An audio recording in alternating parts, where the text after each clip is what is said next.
ಆಚರಿಸುವ ಉರುಸ್ ಸಂಭ್ರಮದಲ್ಲಿ ಯುವಕರ ಮಧ್ಯೆ ಗಲಾಟೆಯಾಗಿ ಪೊಲೀಸ್ ಠಾಣೆ ಮೆಟ್ಟಿಲೇರಿರುವ ಘಟನೆ ಜರುಗಿದೆ.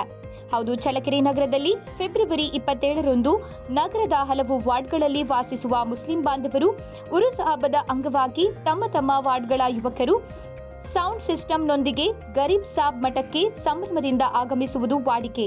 ಅದರಂತೆ ಸಂಜೆ ವೇಳೆ ಎಲ್ಲ ವಾರ್ಡ್ಗಳ ಯುವಕರು ಯಜಮಾನರು ಸೇರಿಕೊಂಡು ಮೆರವಣಿಗೆಯೊಂದಿಗೆ ಸಾಗುತ್ತಿರುವ ಸಂದರ್ಭದಲ್ಲಿ ಉಡಿಸಿಲಮ್ಮ ಗುಡಿ ಸಮೀಪದ ರಸ್ತೆಯಲ್ಲಿ ಯುವಕರ ಮಧ್ಯೆ ಚಿಕ್ಕದಾಗಿ ಗಲಾಟೆ ಶುರುವಾಗಿ ಅದು ಬ್ಲೇಡ್ ಹಾಕುವ ಹಂತಕ್ಕೆ ಹೋಗಿದೆ. ಇನ್ನು ಕೆಲವರು ಯುವಕರ ಗುಂಪನ್ನ ಚದುರಿಸಿ ಗಲಾಟೆ ಬಿಡಿಸಿ ಆಸ್ಪತ್ರೆಗೆ ಇಬ್ಬರನ್ನ ರವಾನಿಸಿದ್ದಾರೆ. ಉರುಸ್ ಸಂಭ್ರಮದಲ್ಲಿದ್ದ ಯುವಕರ ಗುಂಪುಗಳು ಆಸ್ಪತ್ರೆಯತ್ತ ಧಾವಿಸದೆ ಇದನ್ನ ಚದುರಿಸಲು ಹೋದ ಪೊಲೀಸರಿಗೆ ತಳ್ಳಾಟ ನಡೆದಿದೆ ಎನ್ನುವ ಸುದ್ದಿ ಹರಿದಾಡುತ್ತದೆ. ಇನ್ನು ಈ ಕುರಿತು ಜಿಲ್ಲಾ ವರಿಷ್ಠಾಧಿಕಾರಿ ರಂಜಿತ್ ಕುಮಾರ್ ಬಂಡಾರು ಖುದ್ದಾಗಿ ಪೊಲೀಸ್ ಠಾಣೆಗೆ ಆಗಮಿಸಿ ಮಾಹಿತಿ ಕಲೆ ಹಾಕಿದ್ದಾರೆ ಎನ್ನಲಾಗಿದೆ. ಇನ್ನು ಗಲಾಟೆಗೆ ಒಳಗಾದ ಮೂವರನ್ನ ಪೊಲೀಸ್ ಕಸ್ಟಡಿಗೆ ಪಡೆಯಲಾಗಿದೆ ಹಾಗೂ ಪೊಲೀಸರ ತಳ್ಳಾಟ ನಡೆಸಿದ ಯುವಕರ ವಶಕ್ಕೆ ಪೊಲೀಸರು ಹುಡುಕಾಟ ನಡೆಸುತ್ತಿದ್ದಾರೆ ಎನ್ನಲಾಗಿದೆ.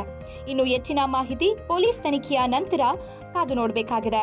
ಸ್ಥಳಕ್ಕೆ DYSP BT Rajanna, CPI R F Desai, PSI Shivraj ಹಾಗೂ ಸಿಬ್ಬಂದಿ ತನಿಖೆ ನಡೆಸುತ್ತಿದ್ದಾರೆ.